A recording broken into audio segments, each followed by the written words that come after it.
Então nós temos aí os tipos de fenômenos que Kardec estuda e que com esse ideal notável de completude, de não deixar fora da doutrina espírita nenhum tipo de fenômeno que envolva os espíritos e suas relações com o mundo corporal. Nessa síntese notável que Kardec define o que é a ciência espírita. É claro, estudando esse conjunto de fenômenos, você vai extrair daí a filosofia, as consequências que decorrem desta ciência. E são consequências, como vocês sabem, muito importantes. Allan Kardec vai explorar as consequências morais fundamentais nas outras duas partes do Livro dos Espíritos, na terceira e na quarta parte. Nessa segunda ele apresenta essa ciência, na segunda parte de onde eu tirei todo esse esquema, na segunda parte do Livro dos Espíritos. Isso eu explico com detalhe no livro, mas na terceira e na quarta parte ele vai aprofundar essas consequências morais. E vai fazer aquele capítulo, aquela parte admirável das leis morais, e depois das esperanças e consolações, que é a quarta parte. Num aprofundamento dessas consequências morais, muito importante. Dando um todo da doutrina, não apenas estuda a ciência, como a filosofia. Por isso a obra O Livro dos Espíritos é uma obra completa. Ela trata tanto da ciência espírita, quanto da filosofia espírita. Então isso é o que Kardec nos legou de uma forma admirável. Por isso essa é a obra mais importante que ele produziu. E a obra que vai dar origem a todas as outras obras. E a obra que ele mais demorou para acabar, por incrível que pareça. Não pensem na obra de 57, porque ele começa os estudos propriamente em 55, fica 55 e 56, 57 ele publica, mas muito cuidado, não é essa obra que eu estou falando. A obra que ele deixou é de março de 60. Então sua conta tem que ser de 55 a 60, a março de 60, quando ele conclui a obra O Livro dos Espíritos, na sua edição definitiva.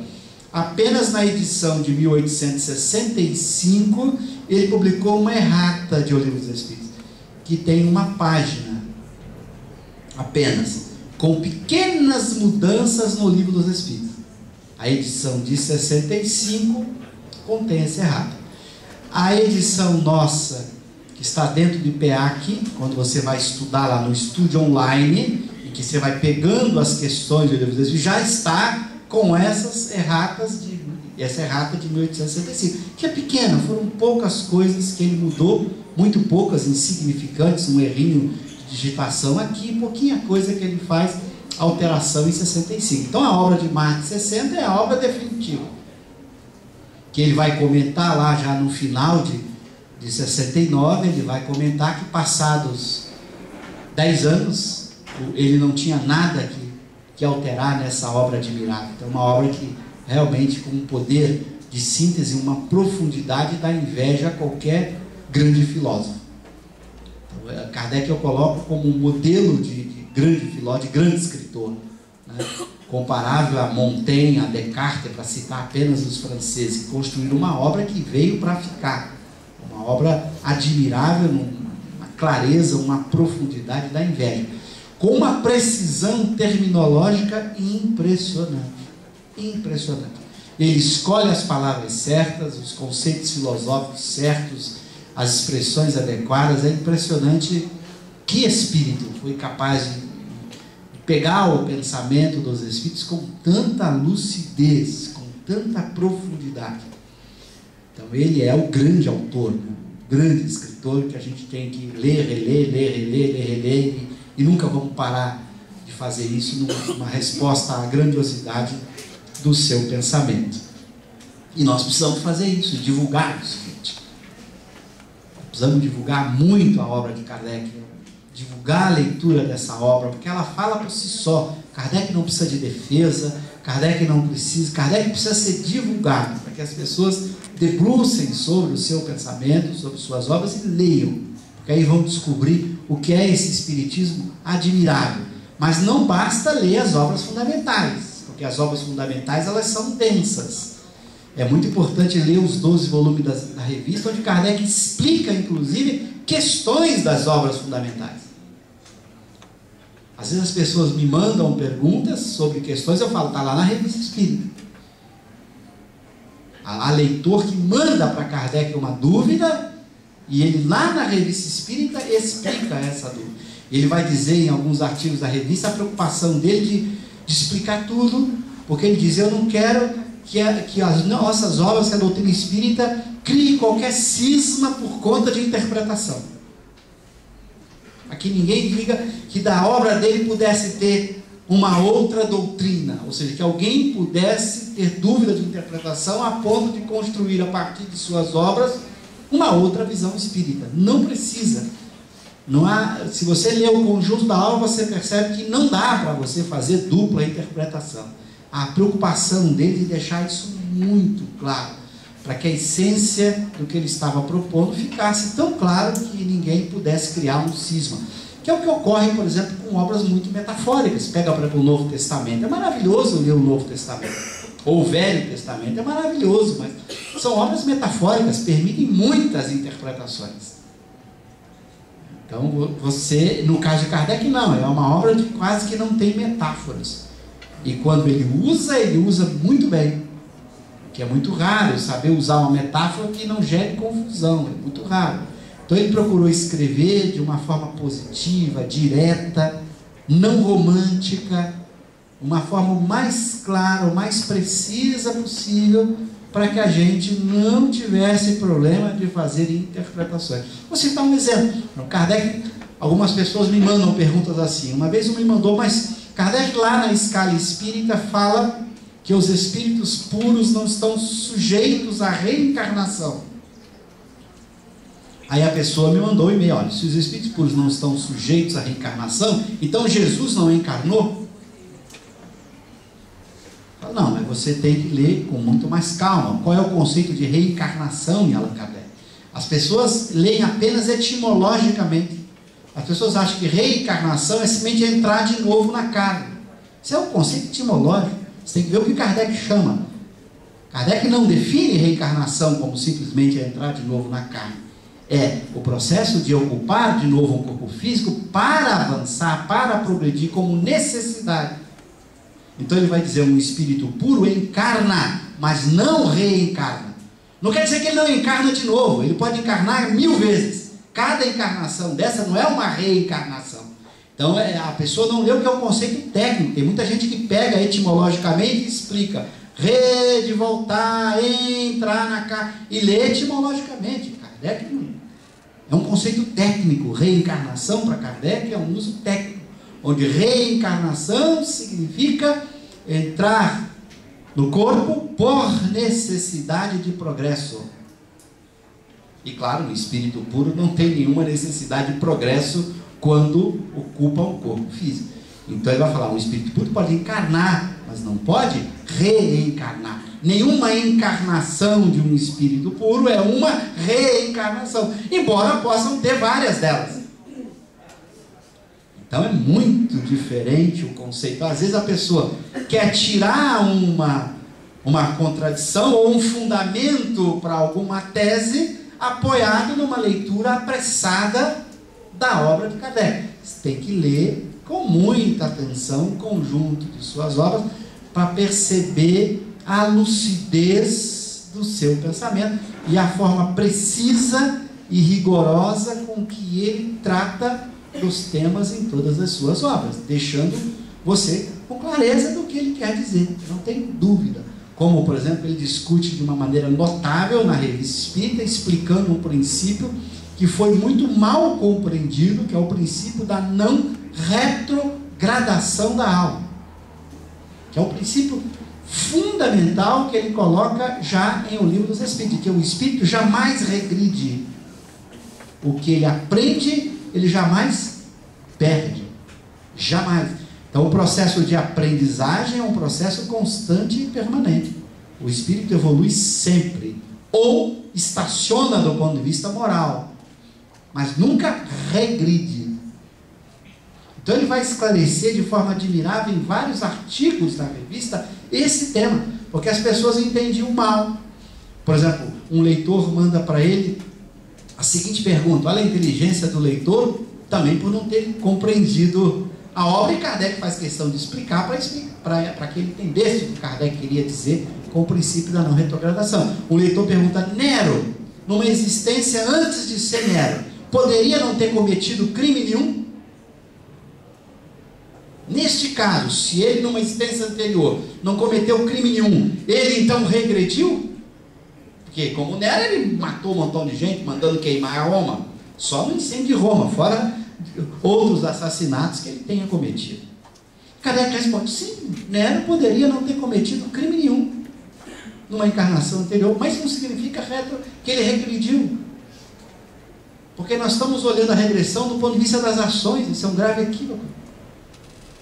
Nero pode ter tido numa vida toda a maldade, a mesma maldade que ele tinha como Nero, ele pode ter tido numa vida anterior, mas não teve a ocasião de exercê-la.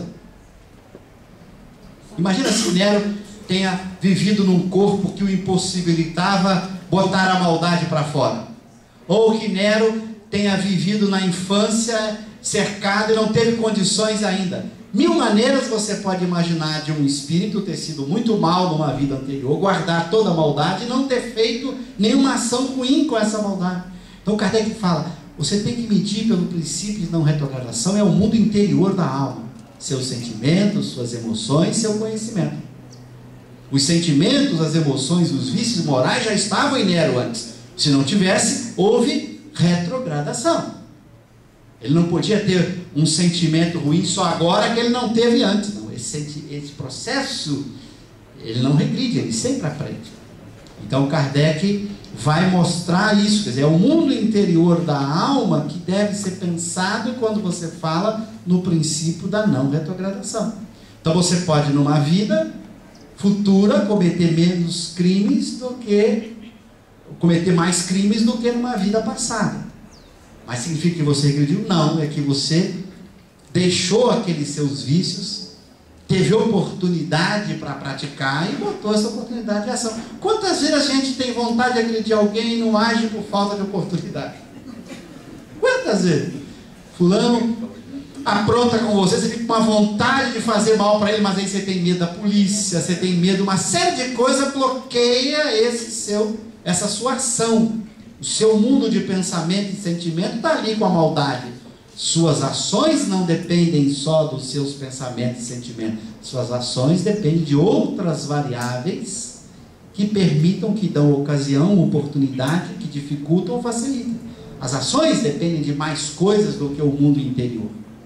Mas o princípio da não retrogradação deve ser aplicado ao mundo interior da alma e não ao mundo das ações, ao universo das ações. Então Kardec era muito lúcido, ele vai explicar isso para o leitor, ele aproveita para aprofundar esse princípio da não retrogradação, mostrando de forma admirável a importância deste conceito, para que a gente entenda, porque muitas vezes nós violamos o princípio de não retrogradação. Não, em várias obras eu encontro violação disso aí que me assusta, como as pessoas violam esse princípio que Kardec aceitou, colocou como princípio fundamental do Espiritismo, fundamental. Então, se você estiver lendo alguma obra qualquer e que você percebe que o espírito regrediu de alguma forma, perdeu aquilo que ele era, você, aí está violando fortemente um princípio doutrinário. Então, Kardec tinha essa lucidez da não retrogradação da alma. A alma não perde nada do que conquistou. Muito cuidado, ele vai colocar as limitações do corpo para a expressão da alma. Não confundir o mundo interior da alma, nem com as ações, nem com a capacidade de expressão desse mundo que é próprio das ações. A gente sabe que a máquina corporal bloqueia as expressões da alma. Bloqueia. Então, se falar aquele fulano não sabe matemática, na vida passada ele sabia muita matemática. Pode. E você pode tirar até a dúvida em fenômenos de hipnotismo com ele. Você bota esse cara no estado de emancipação da alma e ele mostra tudo que ele sabe de matemática. Aí fica, nossa mãe, ele parecia um ignorante, e no entanto, então você descobre que está na alma. O corpo bloqueia memórias, o corpo bloqueia muita coisa, mas a alma não. A alma não. E é o corpo físico. Não se trata do perispírito. Muito cuidado, que é outra confusão que Kardec jamais cometeu. O perispírito não tem nenhum fenômeno mental. Ele não tem memória, não tem pensamento, tudo da alma. Isso não é Kardec, isso é outros autores. Você pode discordar de Kardec, é um direito seu, mas isso não é o pensamento de Allan Kardec. Não há fenômenos mentais fora da alma. Então ele tem uma lucidez que você vai encontrar. Naquele capítulo da vida espírita, ele vai deixar muito claro como é que o espírito vive e o que ele põe, quais são os seus recursos.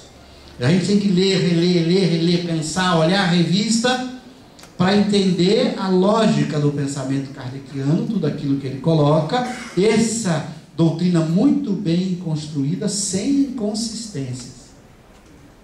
E numa clareza de deixar a gente assim, meu Deus, como é que alguém foi por esse caminho? Como é que determinado autor seguiu para lá? Você vê, ele não estudou Kardec. Ou se estudou, discordou e resolveu criar outra doutrina, que não é a doutrina espírita segundo Kardec. O que torna um absurdo, porque a gente às vezes tem que falar assim, às vezes algumas pessoas brigam comigo quando eu falo assim, espiritismo segundo Kardec. Eu já recebi vários e-mails de pessoas me puxando a orelha. Mas desculpa, é que saíram tantos com o nome espiritismo que eu não sei qual outro jeito de dizer. Saíram tantos que eu não sei. Se eu não dizer assim, espiritismo segundo Kardec, eu não consigo dizer. Porque há tantas propostas com o nome de espiritismo que são contrárias, entram em contradição com a proposta kardeciana, que eu não sei que palavra usar. Olha, a gente não queria usar. Eu não gostaria de dizer espiritismo segundo Kardec, gostaria de dizer só espiritismo. Mas não dá. Não dá mais. Talvez desse lá no começo do século XIX, agora não dá mais. Infelizmente, é um problema social, um problema histórico, um problema dos dias atuais. Há muitas propostas com o nome espiritismo, mediúnicas e não mediúnicas. E aí o que você faz? Se vocês me derem uma saída para como dizer isso, eu não consigo ter uma saída, a não ser ter que dizer muitas vezes espiritismo segundo Kardec. Embora eu recebo muitos e-mails, queixas de pessoas que falam, nossa, você escreveu aqui no seu site que você quer explicar o espiritismo segundo Kardec, mas tem outro. Aí eu falo, puxa, é só você olhar a literatura para você ver que tem vários. Infelizmente. As pessoas mudaram, mas não trocaram o nome. Criaram outra proposta, mas não trocaram o nome. E isso já começou no século XIX. Não foi agora. Aí, só para citar um exemplo, eu não falar em abstrato, são as obras que foram editadas por Rustem. É um exemplo. Viola o princípio da não retrogradação, viola vários princípios das obras. Então é outro espiritismo. Outro. Não é o espiritismo de Kardec. Já começou lá no século XIX. A pessoa criando uma proposta que viola vários dos elementos essenciais da proposta kardeciana. Então, você acaba tendo que dizer, espiritismo segundo Kardec. É lamentável, eu preferia não dizer, adoraria dizer espiritismo e todo mundo entende. Mas nem sempre o que a gente gosta é o que acontece, né? A gente não pode fazer dos nossos desejos a realidade, né? Isso é o que o Freud chama de ilusão. Ilusão é quando eu confundo o meu desejo com realidade. Quando eu acho que a realidade é o que eu desejo. A realidade é a realidade. Quer eu deseja, quer eu não deseja, ela é assim, infelizmente. Mas então, por isso a importância do grupo de vocês aqui, eu sei quanto a Sônia e o grupo aqui insistem que vocês estudem Kardec, para que a gente tenha clareza de que o pensamento de Kardec é o que ele diz. O Kardec pensa assim, a obra que ele publicou diz isso. Claro que as pessoas podem pensar diferente, aliás, isso é uma coisa que nós nunca podemos abrir mão. O próprio Kardec, liberdade de consciência, liberdade de crença, pensar diferente. Imagina. Isso é um princípio do Espiritismo. O outro tem todo o direito de pensar diferente e de expor seu ponto de vista. Ninguém tem que impedir isso. O Espiritismo, como qualquer ciência, é aberto a discussões, análise, pontos de vista. Como qualquer ciência, tem que ser assim, senão não seria nem ciência. Mas é importante que eu saiba, por exemplo, o que é que Kardec pensou o que ele disse, para que eu possa até comparar e dizer, isso está com Kardec, não está, e cada um faça a sua escolha, mas sabendo o que está fazendo, conscientemente. Isso vale para qualquer ciência. Tem vários físicos que não aceitam, por exemplo, certas interpretações da mecânica quântica, e divergem, e discutem, não aceitam, e debatem. A relatividade tem... No Brasil, inclusive, teve um físico, vocês acompanharam, que tentou mostrar que a relatividade estava errada. Então, as pessoas têm todo o direito de... Isso é próprio da ciência. Mas é importante saber o que é a relatividade segundo Einstein, para que eu saiba do que eu estou falando quando eu vou até combater. Qual que é o espiritismo segundo as obras de Kardec? Até para que eu possa criticar, eu tenho que conhecer. Senão, fica um discurso confuso, eu não sei do que está falando. Então, eu preciso deixar isso muito claro. Bom, agora então, eu vou entrar um pouquinho na questão pedagógica. E eu vou discutir como ensinar o Espiritismo segundo Kardec. Para isso eu vou usar o capítulo do método, aquele capítulo 3º, onde Allan Kardec dá várias dicas importantes de como ensinar o Espiritismo. Várias dicas.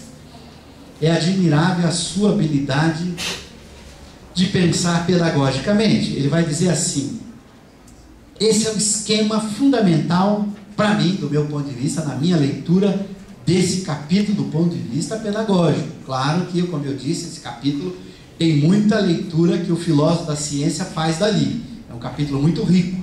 Mas eu estou tirando o elemento pedagógico, que é interessantíssimo.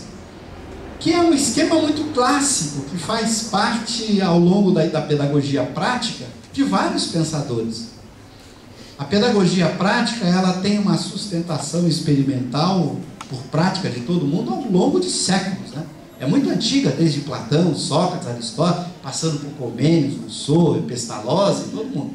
E é um elemento básico na relação de ensino-aprendizagem que Kardec percebeu.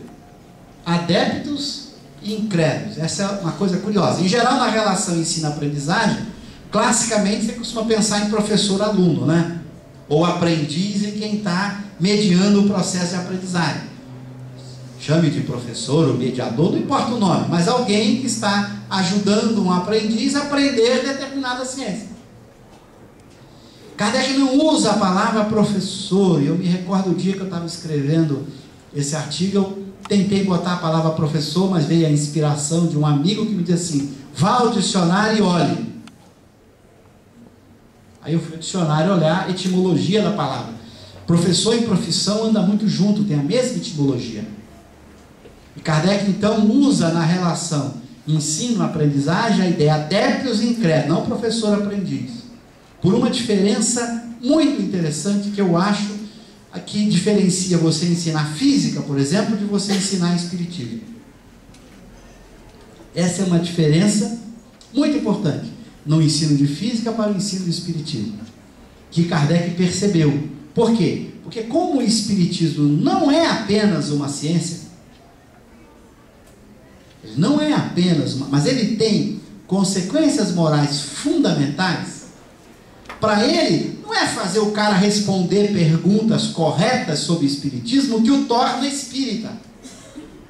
Veja, essa é uma diferença muito grande. Se você quiser ter a profissão de física, eu sou físico, por exemplo, eu tenho que responder nas provas perguntas corretas sobre física. E se eu responder corretamente essas perguntas, eu ganho um diploma de físico. Tranquilo. O químico tem que responder questões corretas sobre química. É isso que se espera dele. É por isso que as faculdades e universidades ensinam, fazem provas, avaliações, mas qualquer que seja o método de avaliação empregado dentro das universidades e da escola, o objetivo é esse, que o cara seja capaz de mostrar que tem competência para responder questões, resolver problemas, etc. e tal, daquela área. Então, para o ensino da ciência, isso basta. Agora eu pergunto a vocês, para ser espírita, basta responder corretamente as questões sobre o espiritismo? Olha a lucidez de Kardec. Há no espiritismo um objetivo que ele deixa claro. É o objetivo da convicção. Você tem que transformar o incrédulo num adepto. E adepto é muito mais do que alguém que sabe o conteúdo. Essa foi a percepção dele. Você tem que fazer alguém que não apenas conhece essa ciência, mas que a vive. Olha, ele deu esse passo, ele percebeu que a ciência espírita, ela é tão fundamental para a vida do espírito, ela é tão importante, que você não pode definir o espírito ou o adepto apenas pelo conhecimento, mas também pela forma de ser, de viver. E que esse é o objetivo mais importante. Quer dizer, se o sujeito conhece e não vive, não é o objetivo mais importante. O objetivo mais importante é viver essas consequências morais que decorrem dessa ciência que constitui o cerne da sua ética, da sua filosofia. Então essa diferença torna o ensino do espiritismo muito diferente. Muito diferente. Você não precisa medir minha convicção pela mecânica quântica. Eu posso responder perguntas corretas sobre mecânica quântica, como fazia Albert Einstein muito bem, e ele achava, eu discordo completamente, não estou convicto sobre mecânica quântica, discordo completamente, e não aceito isso.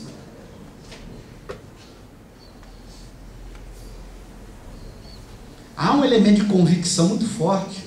Ele quer que você seja totalmente convencido para que você seja espírita, para que você viva como tal. Então é muito diferente. Você não adianta simplesmente você fazer o cara entender o Livro dos Espíritos, as 21 obras de Kardec, saber responder qualquer pergunta, não achar nenhuma contradição. Bacana! Ótimo, isso é legal, mas não basta. Ninguém pensa, olha, esse cara é espírita. O Cosme responde as perguntas lá, ele é espírita. Calma, não é isso. Ser espírita tem outra definição. Uma vez que é outra coisa, o seu método de ensino tem que visar o que é mais importante. Senão ele é pouco, ele é incompleto. Se eu viso apenas que o sujeito responda perguntas corretas, meu objetivo, o objetivo de aprendizagem que eu quero que o meu incrédulo atinja, está pela metade. Eu não quero que o meu incrédulo simplesmente conheça o espiritismo, eu quero que ele seja espírita. Então, meu objetivo de aprendizagem para ele é muito maior. Daí, a responsabilidade se torna muito maior. Percebem a diferença na pedagogia? A partir do momento em que você exige um compromisso de vida, e não apenas o saber, o conhecer, é algo muito mais, muito parecido com o que Sócrates queria com a filosofia e que se perdeu.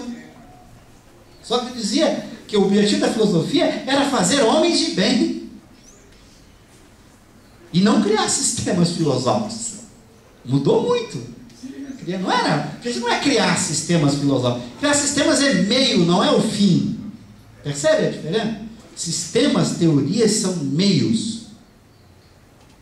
O objetivo fundamental é criar, mesmo a linguagem socrática, vai aparecer em Kardec, é fazer a gente virar espírito bom em primeiro momento da escala espírita, depois espírito puro no segundo momento. Esse é o objetivo. A ciência, a filosofia espírita é meio para isso. Eu tenho que virar espírito bom da escala espírita. Esse é o meu principal objetivo como espírita. Agora, é claro que saber do espiritismo me ajuda muito nisso. O conhecimento espírita é uma poderosa ferramenta para que a gente se torne espírito bom da escala espírita. Uma poderosa ferramenta. Porque ela dá os meios, os procedimentos, os métodos para que eu possa atingir esse objetivo, que é o objetivo de virar espírito bom. Essa diferença, gente, parece pequena, mas ela é gigantesca. Gigantesca. Porque virar espírito bom, primeiro tem que saber, a teoria vai me explicar o que é espírito bom na escala espírita. A resposta de Kardec é de uma genialidade impressionante. Ele diz assim, vamos pegar a escala espírita lá no Livro dos Espíritos. Espíritos bons. Ele vai dar uma caracterização do ponto de vista físico e uma do ponto de vista moral. Do ponto de vista físico é a predominância do espírito sobre a matéria. Do ponto de vista moral é o desejo do bem. E aí, meu Deus, chutou a nossa canela. Por quê? O que é desejo do bem? O desejo é a força que te move e que te comove, como diz os filósofos. Você algumas vezes alguém te agrediu, você sentiu vontade de chutar a canela dele? Bastou uma vez? Então você tem o desejo do mal, você não é espírito bom. Se alguma vez brota em você o desejo, não precisa ser ação não, o desejo do mal, você não é espírito bom. Lembra? A vontade é o desejo que se realiza. A vontade está ligada à ação. Às vezes você não realiza aquele desejo por falta de oportunidade. Mas quer dizer então que você é espírito bom porque você não usou sua vontade para fazer mal para ninguém? Não. Como é que está seu desejo? Olha o rigor. Eu falo a exigência da ética espírita. Não basta as ações, é preciso o desejo. Se o desejo é só do bem, só há ações boas. Por isso que os espíritos bons nunca cometem ações no mal, porque eles só desejam o bem. Como toda vontade é desejo, mas nem todo desejo é vontade. Toda vontade é desejo, e a vontade que se transforma em ação, ele só age no bem. Ele só tem desejo do bem, só brota a vontade boa. Agora a gente, ora tem desejo do bem, ora tem desejo do mal. A gente é esse misto. A gente só deseja o bem para o amigo, para o colega, o companheiro lá do trabalho. Daqui a pouco o companheiro nos dá uma espetada, nos trai de alguma maneira, tenta ocupar o nosso lugar. Aí nós continuamos com o desejo do bem para ele, né? Às vezes até nem agimos, porque a gente tem um freio que é importante. Olha, às vezes eu não ajo por alguma, assim, por medo, por receio, ou por algum bloqueio moral que eu faça. Mas não basta. Olha como a moral espírita é exigente. Então, é importante bloquear a ação mal? Claro que é. É melhor bloquear a ação mal do que não bloquear? Claro que é. É melhor fazer o bem sempre. Mas nunca deixe de esquecer, fazer o bem não basta. É necessário, mas não é suficiente. Então a gente tem que fazer o bem sempre. Contra os desejos, mas tem que fazer. Mas agora eu só faço o bem, eu só realizo o bem. Ótimo. Como é que estão os desejos? Então você ainda não entendeu o objetivo do ensino espírita, que é levar você a virar homem de bem. Lá no Evangelho segundo o Espiritismo, texto notável sobre o homem de bem, que está no Livro dos Espíritos, no capítulo da perfeição moral, caracteres do homem de bem, o último capítulo da terceira parte do Livro dos Espíritos. O homem de bem é esse que deseja o bem, que tem o desejo do bem, nunca tem um desejo do mal. Eu sempre digo nas minhas palestras que eu caí na escala espírita antes de ler francês, porque uma das traduções que eu lia botava que o espírito bom é aquele que predomina o bem. E eu fiquei todo feliz, né? Predomina o bem é uma beleza. Mas a gente, olha, todos que estão aqui, com certeza, e vocês todos predominam o bem. Até por isso estão aqui. Se predominasse o mal, vocês estavam em outro lugar. Então nós somos espíritos bons. Eu dizia, puxa, eu sou espírito bom da escala espírita. Depois eu descobri lendo em francês que não é predomina, é só deseja o bem. Só tem desejo do bem. Eu falei, meu Deus, por que eu fui ler francês, caí na escala espírita? Eu já estava na segunda ordem, faltava só um agora para ir para a primeira. Caí na escala espírita. Porque virei espírito imperfeito. Por quê? Porque de vez em quando a gente tem vontade de fazer aquilo que a gente tem vergonha de dizer.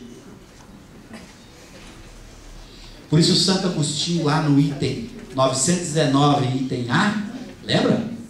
Da pergunta sobre o autoconhecimento, ele vai falar, se a gente teria vergonha de chegar do lado de lá na presença de qualquer um. Se a gente se sente vergonha, já denunciou que o desejo do mal estava conosco.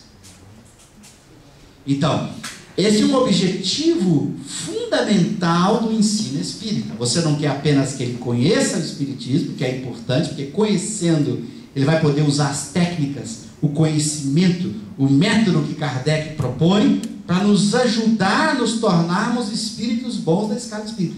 Sem conhecer, por exemplo, ele não vai saber como dominar as paixões, como as paixões desempenham um papel muito forte no controle dos desejos. Então, se ele estudar, ele vai, puxa, como as paixões interferem nos desejos, como eu tenho que dominar a paixão para poder moldar os meus desejos. Ele vai perceber que é fundamental a razão na mudança dos desejos. Então ele vai entender essa lógica que Kardec coloca com propriedade. Então ele vai compreender essa doutrina, vai perceber, por exemplo, a importância da prece na mudança dos nossos desejos. Como orar é importante para isso. Como a sintonia com o espírito protetor que todos temos, que é um espírito altamente evoluído, ele é espírito bom da escala espírita. O anjo guardião, o espírito protetor, que está lá naquele capítulo da intervenção dos espíritos no mundo corporal, quando Kardec trata da doutrina dos anjos guardiães, é que ele mostra, esse anjo guardião que todos possuímos, é um espírito no mínimo bom da escala espírita. Por isso que eu não posso dizer assim, o meu protetor é melhor do que o seu. Conversa fiada. De Adolfo Hitler a Madre Teresa de Calcutá, todos possuem um espírito protetor que é no mínimo espírito bom da escala espírita. Veja, não confundir com os espíritos familiares, com aqueles parentes que às vezes também ajudam na proteção dos seus familiares. Estou falando do anjo guardião, o espírito protetor que Kardec define lá, que todos possuem. E tinha que ser um espírito bom, né? Imagina se a gente resolvesse proteger alguém como espírito protetor, né? O sujeito começa a falar mal de alguma coisa que nós discordamos. Imagina, a gente sente um amorzinho por ele, né? Imagina se a gente fosse espírito protetor com as nossas paixões, ciúme, inveja, mágoa, ódio, raiva. O espírito protetor não tem nenhuma dessas paixões. Os espíritos bons da escala espírita não cultivam nenhuma dessas paixões ruins. Isso está claro na escala espírita. E Kardec vai explicar isso em vários lugares. Então você não pode ter uma obra que diz assim, Jesus sentiu-se amargurado. Tem obras mediúnicas que diz, Jesus sentiu-se amargurado.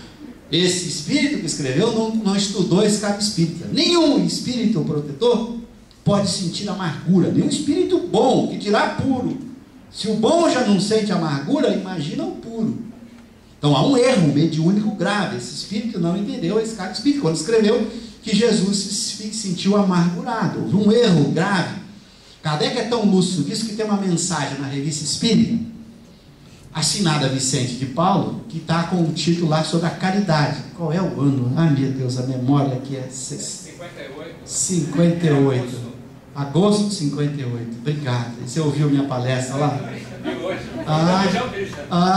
Está com mais memória que eu. Agosto de 58. Obrigado. Essa mensagem aparece de Vicente de Paulo. A mesma mensagem é colocada por Kardec no Evangelho segundo o Espiritismo. Lá, acho que é no capítulo 12. Não é? Você leu essa hoje? Não, acho que é lá no 12. Olha o problema da idade. Eu falei disso tem uns 15 dias e a memória já está bastante. Acho que é no capítulo 12, se eu não me engano. Capítulo 12, eu li segunda-feira. Oh, graças a Deus. Olha, Sônia, não tem melhor lugar para a gente falar do que no seu grupo aqui. Esses alunos, olha, obrigado. Então, lá ele coloca e muda de título. Lá ele chama beneficência. Na revista está como caridade. No Evangelho, Kardec troca o título a beneficência. E mais ainda, Kardec altera, tem parágrafos que ele tira, joga fora, tem frases que ele tira e tem frases que ele muda. Claro. O que é isso? O que Kardec está fazendo? Muito simples. Kardec, na mensagem 58, fica claro. Ele vai fazendo perguntas ao Espírito para, primeiro, ter certeza que se tratava de um Espírito evoluído, que se tratava de Vicente de Paulo. Pelas perguntas ele percebe. Só que o texto estava mal. Tem um lugar do parágrafo que Kardec joga fora que Vicente de Paulo diz assim na revista, e eu me sinto envergonhado. Imagina, um Espírito bom não pode se sentir envergonhado. Ele não entendeu o que é vergonha como paixão.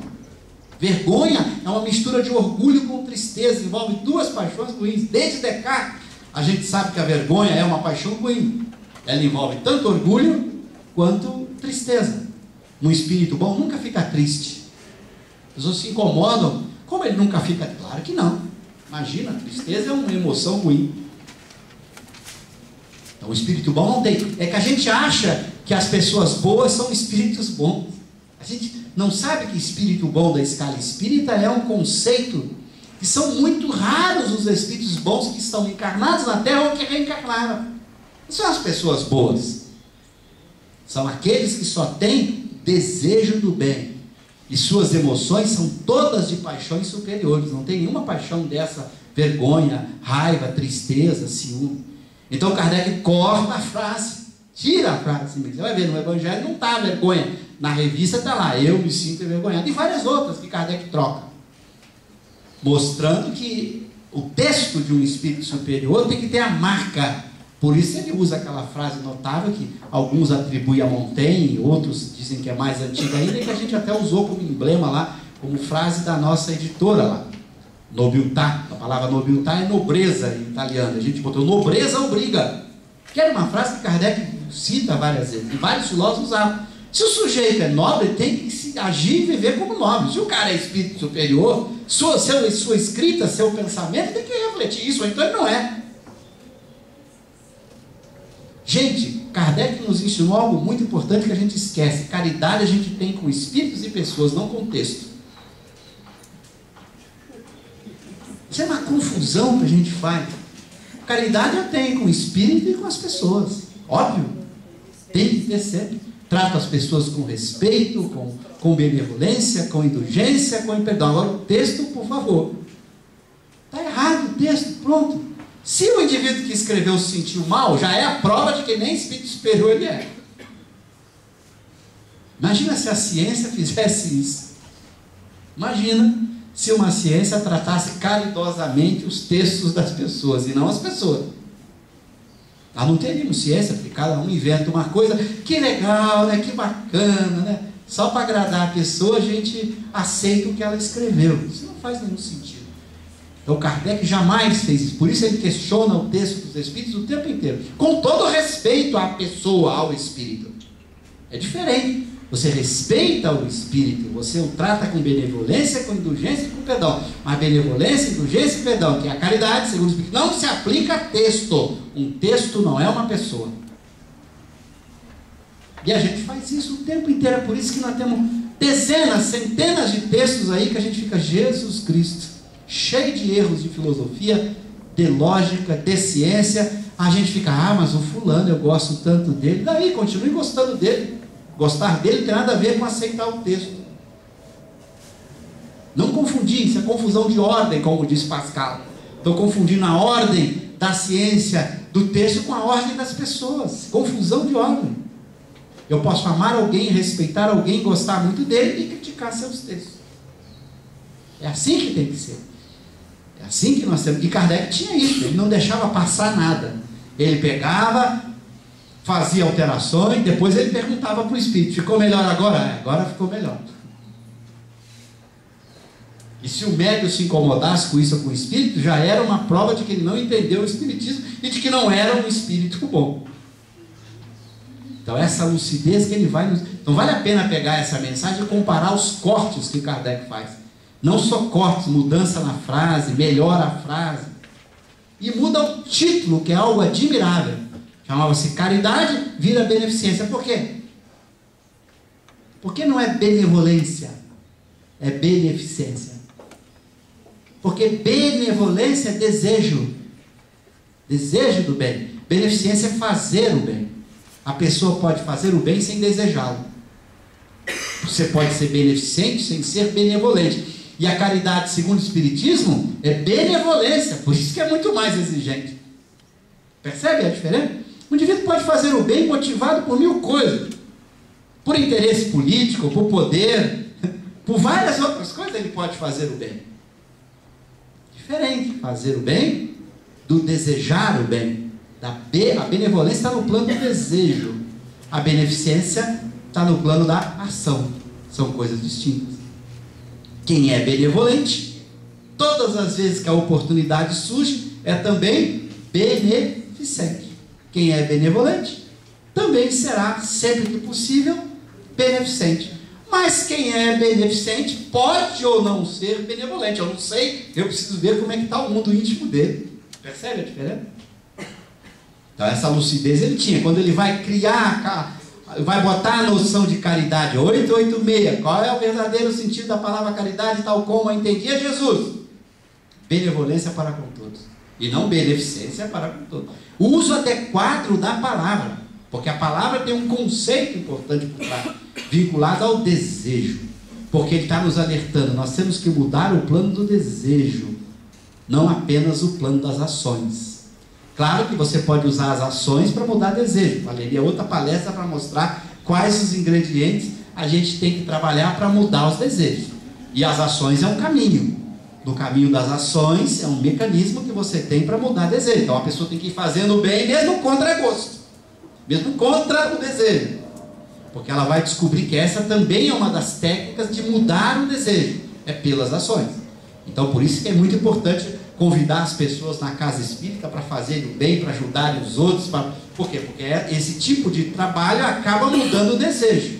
A pessoa começa de má vontade, achando que vai para o céu, depois ela começa a gostar, ela começa a desejar o bem que ela faz, a sentir prazer com aquilo. Então, às vezes você tem que começar por aí mesmo, pela obrigação, fazendo, realizando a contragosto, até que, de tanto fazer, a gente gosta até de emulsão Scott. Quem se lembra disso? Lembra do óleo de fígado de bacalhau? Que os pais obrigavam a... Não posso falar isso que denuncia idade, né? Isso é uma denúncia de idade, mas você era obrigada a tomar aquele troço que era ruim pra caramba. Depois de alguns anos ela me dá. Você acaba até a gostar daquele troço que quando a gente abria a garrafa as moscas desapareciam todas de medo. Então, às vezes você começa na obrigação pelo caminho da disciplina, né? Em que você se disciplina a fazer alguma coisa mesmo contra o seu desejo, para depois você mudar o plano do desejo. Então, esse é o caminho. Kardec não é ingênuo de achar que a beneficência não é importante. Tanto é que tem lá vários textos sobre a beneficência. Mas cuidado, a ética espírita é mais exigente. Ela exige não apenas a mudança no plano das ações, mas ela exige a mudança do plano interior, que é o plano dos desejos. É o que é mais difícil, claro. Senão todos nós podíamos ser espírito bom, uma facilidade tamanha. Basta você corrigir alguns aspectos sociais do mundo, diminuir violência, pobreza, miséria, que todo mundo vai fazer mais ou menos o bem, se não for muito provocado, né? Mas não basta, você tem que atacar o plano de Deus. Por isso aqui, esse elemento do método é importante. Você tem que levar o sujeito à convicção.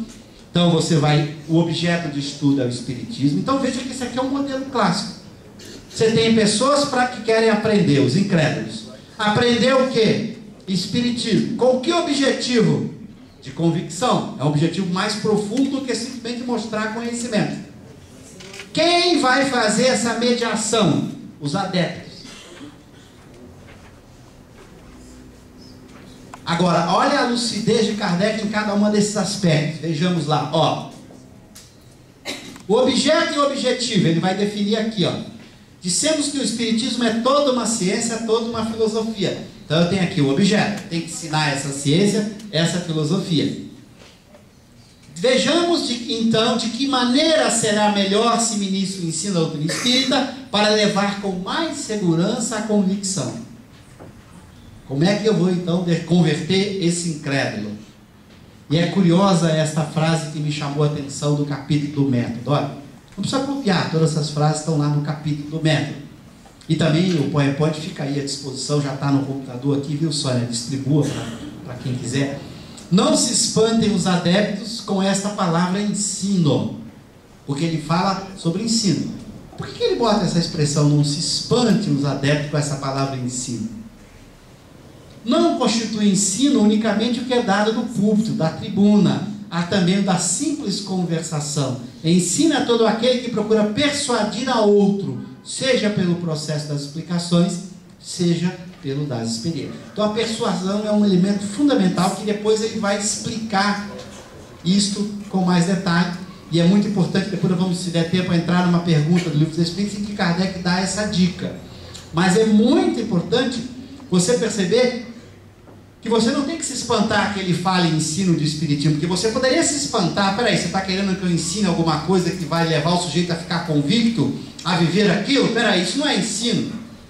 Não, é ensino. Ele está usando a palavra ensino numa noção muito mais ampla, muito além do que é ensinar uma ciência. Né?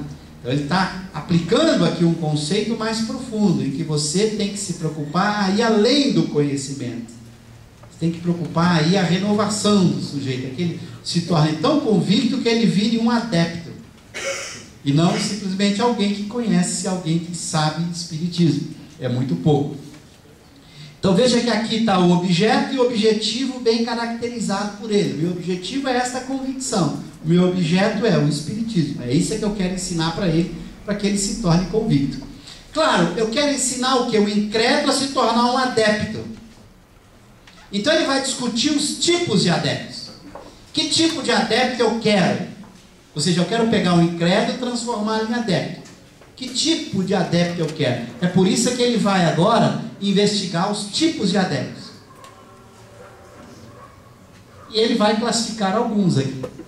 Vou andar mais rápido pelo tempo, mas os espíritas sem o saber, os espíritas experimentadores, creem pura e simplesmente nas manifestações, os espíritas imperfeitos, compreendem a parte filosófica, admiram a moral, mas não a praticam. Então aqui ele vai mostrando graus de adepto, para chegar no tipo de adepto que ele espera que o incrédulo vire.